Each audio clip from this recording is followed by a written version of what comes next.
안녕하세요. 배신의 장미입니다. 오늘의 사연 시작하겠습니다. 결혼하려던 남자친구는 그 사람한테만 전화를 받으면 쩔쩔맸었는데 바로 저의 시아버지가 되실 뻔했었던 분이었습니다. 남친에게 들었을 땐 완전 남자 중에 남자, 그야말로 상남자라고 했고 50이 훨씬 넘으셨는데도 무게를 며칠 친다는 둥 하면서 아주 무서운 분이라고 했었죠. 우리 아버지 해병대까지 나오셨잖아. 나 군대 갈 때만 해도 꼭 해병대를 가야 한다 하셨던 분이었는데, 그런데 나는 그 정도 몸도 아니고, 정신력도 아니거든. 결국 육군으로 갔는데, 그때 우리 아버지나 빠따 치셨다. 가문의 수치라고. 아, 우리 아버지 정말 못 말려. 전화 받을 때도 분명 안 보이는데 꼭 보이는 것 같다니까. 그래?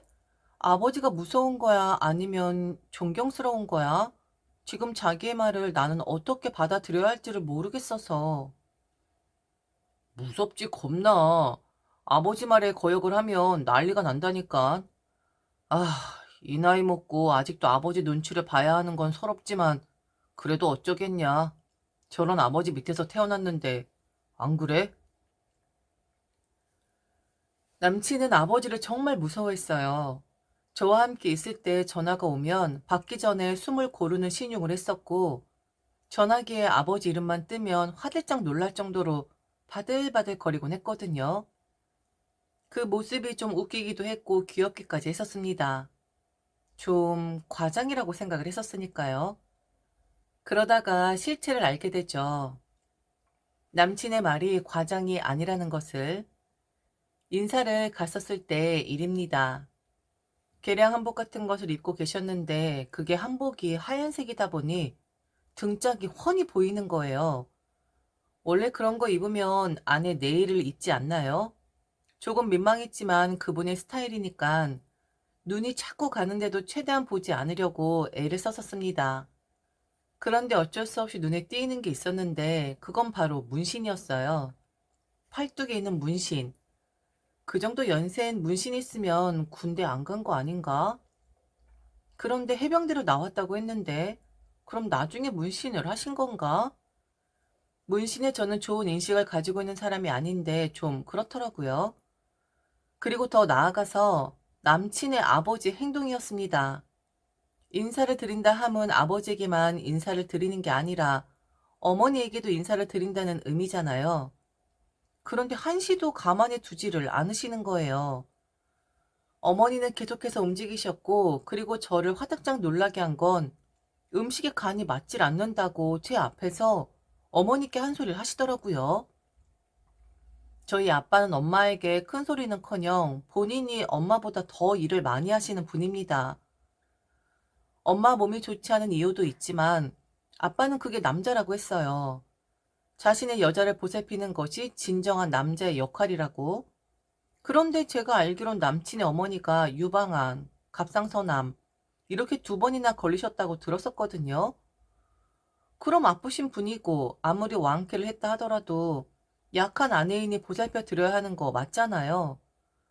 그냥 제 눈에 어머니를 부려먹는 것 같았고 가족만 있는 자리도 아니고 남이 와 있는데 음식에 간이 맞질 않는다고? 한 소리를 하실 정도면 어머니에 대한 배려심이나 존중이 전혀 없는 분 같더라고요. 무시하는 거죠. 그런 남자들 있잖아요. 여자한테 큰 소리 치는 것이 진정한 남자라고. 여자는 남자 아래에 있고 여자란 자고로 남자를 위해 존재를 한다고 생각하는 그런 조잔한 생각을 하는 남자들이요. 상남자는 무슨? 제가 봤을 땐 상남자가 아니라 남자 구실 못하는 사람 같았는데 제 아버지 아니고 남친의 아버지니까 그리고 그들만의 가풍이라는 것이 있는 거니까 그냥 몹시 보기 좋지 않았지만 그냥 저는 보지 않으려고 애를 썼었습니다. 인사를 드리고 식사를 하고 그다지 기분이 좋진 않았어요. 그리고 만일 저런 집의 며느리가 된다면 과연 나는 어떤 대접을 받게 되는 것일까? 나도 남친의 어머니처럼 저런 대접을 받는 것이 아닐까라는 생각이 들더군요. 그래도 결혼을 염두에 두고 인사를 드린 것이 아니라 여자친구로서 인사를 드린 것이니 미래의 일은 걱정하지 말자 하고 저는 남친과 연애를 이어가게 됩니다. 저는 정말 남친과 헤어질 줄 알았어요. 그런데 정신을 차리고 보니까 남친과 결혼 이야기를 하고 있더라고요. 연수를 헤아려 보니 남친과 5년을 만나고 있었고, 그리고 자연스럽게 결혼 이야기를 하고 있었는데, 문득 연애 초 때 만났던 남친의 아버지가 생각이 나는 겁니다. 왜 그걸 저는 잊어먹고 살았는지 모르겠어요.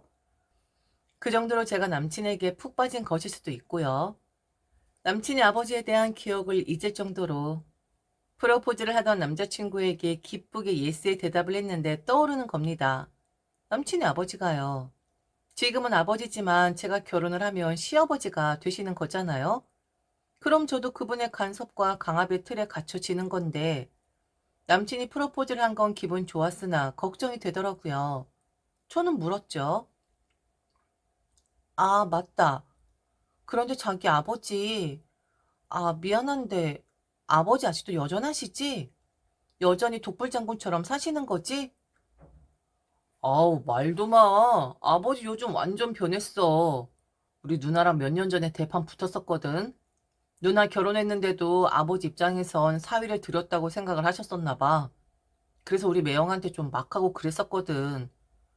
결국엔 아버지랑 성격 똑같은 누나가 참지 못하고 아버지한테 대들었잖아. 그때 난리 났었다. 내가 한 3일 정도 집에 일 있다고 자기한테 연락 안 했었던 그때 기억나? 그때야 바로. 아, 정말? 그래서? 어떻게 되었는데? 아버지 상담 받으시고, 그리고 지금 많이 유해지셨어. 그때 우리 누나가 고생 많이 했지.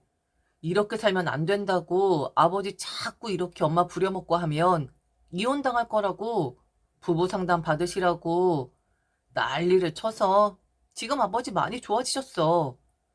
이제는 밥도 혼자 해서 드시고 엄마 많이 도와주신다니까.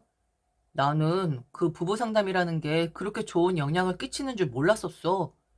자기, 우리 아버지 걱정했었구나? 하, 그럴 필요 없어. 우리 아버지도 이제 연세 드셨고, 지금 엄청 변하셨어. 사람은 변하는 게 아니라고 했는데, 그런데 부부 상담까지 받으셨다 하고, 그렇게 바들바들 거리던 남친이었는데, 그날은 아버지 이야기를 하는데 엄청 편해 보이더라고요. 그래서 저는 그 말을 믿었죠. 달라진 건 맞긴 했습니다. 결혼 허락을 받기 위해 다시 방문한 남친의 집 분위기는 사뭇 다르긴 했었거든요. 예전엔 어머니는 앉아있을 시간도 없이 분주하셨다면, 이제는 느긋하게 아버지 옆에 앉아 계셨고, 그리고 그땐 어머니께 막말을 하는 듯한 거침없는 말투였다면 좀 부드러워졌다고 할까요? 정말 달라지셨더라고요. 인상도 달라지신 듯 했고요. 이렇게 사람이 변하기도 하는구나. 연세 드시면 그거 더 힘들다고 했었는데, 대단해 보였습니다. 그리고 저희는 본격적으로 결혼 준비를 하게 되죠. 대부분 반반한다고 하는데 저희는 집은 남친이 그리고 신혼살림은 제가 이렇게 준비를 하기로 했죠. 남친과 의논을 해서 우리가 생활할 공간을 채워 넣었고 전세를 얻었는데 그렇게 큰 집을 얻지는 못했기에 꼭 필요한 것들로만 그렇게 우리만의 공간을 채워 넣었습니다. 사치스러운 것, 굳이 필요하지 않지만 사고 싶은 것들도 있긴 했는데 그건 나중에 좀 더 큰 집으로 이사를 가면 해야지 하고 서로 의견을 모았죠. 저나 남친이나 성격이 워낙 급한 사람들이었던지라 결혼식은 아직 한참 남아 있었는데 신혼집을 먼저 꾸며놓게 됩니다. 그렇게 급하게 한 곳에는 이유가 나름 있었는데 남친이 그곳에서 생활을 먼저 하고 있었거든요. 신혼살림 천천히 넣어도 된다고 말을 해서 저는 그래도 인간이 사는 곳으로 살겠지라고 생각을 했었는데 방문한 우리 신혼집은 아, 이불 한 개, 커피포트 한 개, 나무젓가락. 그런 곳에서 출근을 하고 잠을 자고 한 남친을 생각하니 짠하더라고요. 어차피 결혼식 날짜 잡혔고 미리 사용을 해도 상관없으니 인간처럼 살게끔 미리미리 신혼살림을 집어넣었죠. 그제서야 좀 사람 사는 곳 같더라고요. 가끔, 아주 가끔 기분을 내고 싶을 땐 저도 신혼집에서 출근을 하는 경우도 있었고, 결혼을 하지 않았지만 이미 한 것 같은, 그리고 소꿉장난 하는 것 같은 기분이 들어서 엄청 설레고 좋긴 하더라고요. 그런데 신혼살림을 다 넣어놓은 게 남친을 배려하느라 그리 행동을 한 것인데, 그것은 저와 남친의 인생 최대 실수가 되고 맙니다. 우리의 인생을 송두리째 흔들어 버릴 정도로 말이죠. 신혼살림 다 집어넣었고, 그곳에서 출퇴근하는 아들을 위해 반찬을 가져다 주러 남친의 부모님이 그곳에 방문을 하셨나 봅니다. 그리고 남친의 부모님뿐만 아니라 남친의 누나도 함께요. 기분 좋게 남친은 부모님과 누나를 맞이했다고 했고, 저보고도 시간이 있으면 오라고 했는데, 이미 퇴근을 한 저는 또다시 준비를 하고 그곳으로 가기가 애매하더라고요. 결국 그날 남친 혼자서 자신의 가족들과 시간을 보냈는데, 그런데, 그런데 말이죠. 저는 그 주 토요일에 그 신혼집에서 남친의 어머니, 그리고 남친의 누나를 다시 한번 만나게 됩니다. 그날 저와 남친은 여행을 가려던 참이었어요. 새벽까지 신혼집으로 갔고 남친을 깨우려고 살금살금 들어갔는데 이미 거실에는 불이 환히 켜져 있었고 그곳엔 남친의 어머니 그리고 남친의 누나 그리고 남친이 앉아있는 겁니다. 그 광경에 저는 놀랄 수밖에 없었죠. 남친은 제가 오는 것을 미리 알고 있었기에 저를 보자마자 왔냐라고 말을 했고 이어서 여기 좀 앉아봐 라고 말을 하는 겁니다. 한숨을 쉬는데 아래로 꺼지는 줄 알았어요. 설레는 마음으로 왔던 저는 당황, 아니, 많이 놀랐고, 그리고 다들 얼굴 표정이 정말 좋질 않았었거든요. 남친은 꼭 술을 먹은 사람처럼 얼굴이 벌겋게 달아올라 있었고요. 이 시간에 무슨 일이시냐, 왜 그러냐, 무슨 일이 있냐 했더니 다들 아무 말을 못하는 거예요. 가슴이 막 쿵쾅대는데 아무도 말을 안 해주고, 분위기는 완전 좋지 않고, 기분이 묘하더라고요. 싸했어요. 뭔가 큰일이 생긴 것만 같았거든요. 그런데 큰일이 생긴 건 맞았습니다. 하, 어이없는 소리를 다들 했거든요. 그래, 오늘 여행 간다고? 얼른 준비해라. 내가 며느리한테 말을 할 테니까. 계획한 여행은 가야 할 거 아니냐? 안 그러냐? 아, 뭔 여행이에요, 지금 이 기분에. 엄마, 정말 그렇게 해야 해요? 누나 정말 그렇게 해야 해? 이건 말이 안 되잖아. 정말 왜 그래? 누나, 왜 상식적인 누나가 갑자기 이러는 거야? 왜 그러냐고? 왜 누나한테 그래? 누난 아버지 말을 듣는 것뿐인데. 그리고 누나 상황 몰라? 아버지랑 그 일 있고 나서 최대한 아버지랑 부딪히지 않으려고 애쓰는 거? 누나도 이러고 싶어 이러겠냐? 그냥 아버지 말을 듣는 거지? 아버지한테 그때 상처를 줬으니까 다시 아버지의 말을 거역하고 싶어 하지 않는 거야. 이 녀석이?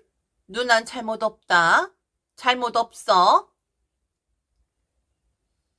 도대체 무슨 소리를 하는 건지 감이 안 와서 눈만 껌뻑껌뻑하고 있는데 누나를 보니 표정이 뭔가 강압으로 인해서 일방적으로 당하는 그런 사람의 표정이 아니라 그냥 덤덤하더라고요. 너무 답답해서 저는 물었습니다. 도대체 무슨 일이냐고요? 좀 알아듣게 설명을 좀 해달라고요. 남친의 어머니는 얼른 남친 보고 여행 갈 준비를 하라고 했고 자신이 제게 말을 할 테니 얼른 들어가라는 겁니다. 이런 건 여자들끼리 말을 해야 하는 거라면서요. 남친은 쭈뼛쭈뼛 제 옆에 그냥 있었고 아들이 들어갈 생각을 안 하니 결국 남친의 어머니는 입을 여셨는데 그 네 시아버지가 이 집을 보시고 너무 마음에 드셨나 보더라. 잘 꾸며 놓았다고 아주 칭찬을 하시더라. 과하지도 않고 부족하지도 않게 잘 해놓았다고. 단도직입적으로 말을 하마. 니들은 우리랑 합가를 하고 이 집은 우리 딸한테 줘야겠다. 물론 니들 돈 들어간 거 알아. 그건 네 시아버지가 다 알아서 해주실 거야. 그러니 니들은 우리랑 살고 이 집은 우리 딸한테 넘기도록 해라. 어차피 지금 귀중한 물건들은 들어오지도 않은 상태잖아. 우리 아들 물건만 치우면 되니까 니들 여행 다녀오고 나면 아들은 짐 치우고 그리고 누나한테 짐 넘겨. 알겠니? 저희가 꾸며놓은 집을 저희 돈 들여 저희 스타일로 꾸며놓은 그 집을 남친의 누나에게 넘기라는 말이었고, 그리고 돈이 들었을 테니 그 돈을 남친의 아버지가 다시 주신다는 말이었습니다. 그러니까 결론적으로 저희는 합가를 하고, 그동안 우리 집이라고 꾸민 그 집은 남친의 누나를 위해서 그동안 애를 썼던 거죠. 자기 딸한테 미안한 게 많다고 아들이라고 해서 그동안 딸이랑 아들 차별을 했었는데, 너무 잘 꾸며놓은 집을 보니 남친의 아버지의 마음이 그렇게 움직였다 합니다. 아들에게 돈을 줘서라도 이렇게 이쁘게 꾸민 집을 자신의 딸에게 선물을 하고 싶다라는, 결혼할 때 해준 것도 없었는데 그날 남친의 누나가 그렇게 신기하면서 저희 신혼집을 둘러봤다고 합니다. 그게 남친의 아버지 눈에는 짠하게 다가왔고 결국 그런 결정을 내려버린 거죠. 거절하면 어찌 되는 줄 알지? 너도 네 시아버지 성격 잘 알지? 지금은 많이 유해졌다고 하지만 그래도 성질 한 번 나면 아직도 아무도 못 말린다. 그냥 우리 조용히 넘어가자. 나 몇 년 전에 있었던 그 살 떨리던 때로 돌아가고 싶지 않아. 금방 분가시켜 줄게. 공짜로 달라는 것도 아니고 네 시아버지가 돈 들인 만큼 다시 주실 거다. 그러니 이 집은 우리 딸에게 넘기고 니들은 아주 잠시만, 정말 잠시만 우리랑 함께 지내자. 어? 우리 좀 조용히 넘어가자. 제발 내가 이렇게 부탁을 할게. 만일 니들 아버지처럼 거절하면 아마 파혼해야 할지 모른다. 결혼하고 싶잖아. 지는 게 이기는 거란다. 그러니 우리 한 번만 치자. 어? 그렇게 하자. 아니, 남친의 식구들은 자기 아버지니까 그렇게 눈치를 본다 치자고요. 그런데 아직 저는 결혼 전인데 제가 꼭 눈치를 보고 그분의 의견에 100% 따라야 하는 건 아니잖아요. 그리고 저렇게 막무가내로 합가를 결정하고 그리고 돈을 줄 테니 넘겨라? 적어도 그렇다면 먼저 입금이라는 걸 시켜놓고 저런 말을 했어야 한 거 아닐까요? 만일 그렇다고 해도 들어줄 의향 전혀 없지만 적어도 저 같으면 그리 행동을 했을 것 같은데 그냥 입 닦으면 끝 아닌가요? 그리고 세상에 저런 결정을 하는 법이 어디 있나요? 자기 딸한테 미안해서 아들의 신혼집을 자기 딸에게 넘긴다? 아직 우리 개인적인 물건 들어오지 않았으니 지금이 적기다? 완전 웃기는 소리죠. 아, 기가 막혀서 말도 안 나오더라고요. 그리고 들어주지 않으면 파혼을 해야 한다는 그 말도, 아, 파혼은 제 쪽에서 거론해야 하는 거 아닌가 싶은데 왜 저렇게 주제를 모르고 떠드는 건지. 남친은 아무 말도 안 하고 있었고 남친의 어머니와 남친의 누나는 제 눈치를 보고 있었습니다. 뭐라 말을 해야 하나. 바로 일어나서 나가야 하나. 아니면 남친의 싸대기를 한 대 갈겨야 하나. 수만 가지 생각이 들었지만 결국 저는 이렇게 말했습니다. 제가 왜 이 결정을 따라야 하는 거죠? 아직 식구가 되기 전인데 너무 일방적인 거 아닌가요? 그래? 그렇게 생각하니? 그럼 니들 파혼해라. 나는 우리 집에 분란 일으키면서까지 결혼시키고 싶지 않다. 돈을 줄게. 네가 이 집 신혼살림 사느라 들인 돈 그건 줄게. 그럼 깔끔하게 결론 짓는 거지? 엄마, 왜 그래요? 나는 파혼하고 싶지 않아요. 결혼하고 싶다고요. 왜 엄마 마음대로 그래요? 아, 파혼이라니요. 내가 왜요? 자기야, 아니야. 그렇지 않아. 나는 자기랑 절대로 파혼하고 싶지 않아. 아, 저 지금 파혼당한 거죠? 알겠어요. 있잖아. 멍청하게 그냥 앉아있는 네 꼴 보니까 나도 이 결혼 안 하는 게 맞는 것 같거든? 이게 말이 돼? 뭐가 이리 자기들 마음대로야? 게다가 나 지금 파혼까지 당했잖아. 아, 웃기네, 정말. 그 돈 받고 더블로 파혼 위자료도 청구할게요. 이건 지금 상당히 논리적이지 않은 부당 파혼이나 다름없거든요. 자식들 만만하니까 남의 자식도 만만하게 보나 본데 나는 댁내 자식이 아니거든요. 일방적인 희생하라고 배운 사람은 아니라서. 그럼 일어나겠습니다. 변호사 선임해서 파혼 위자료 소송을 진행했죠. 신혼집을 꾸린 뒤 가끔 함께 그 집에서 나오는 것을 본 사람들. 당연히 CCTV도 존재했었고요. 식장 예약부터 청첩장 돌린 것까지. 그런데 단순 남친의 식구들의 변심으로 인해 결정된 파혼이었기에 제가 받은 정신적 충격 등등 모든 것들이 인정되어 결혼 준비를 하면서 들어간 비용들을 전액 다 받아내었고 그리고 파혼 위자료까지 받아낼 수가 있었습니다. 결혼도 안 했는데 이혼을 하는 것 같더라고요. 남친의 식구들은 정말 제가 그리 할 줄 몰랐나 보더라고요. 그런데 진짜로 소송이 들어가니까 미쳤냐고 하는데 그 순간에 미치지 않을 사람이 몇이나 될까요?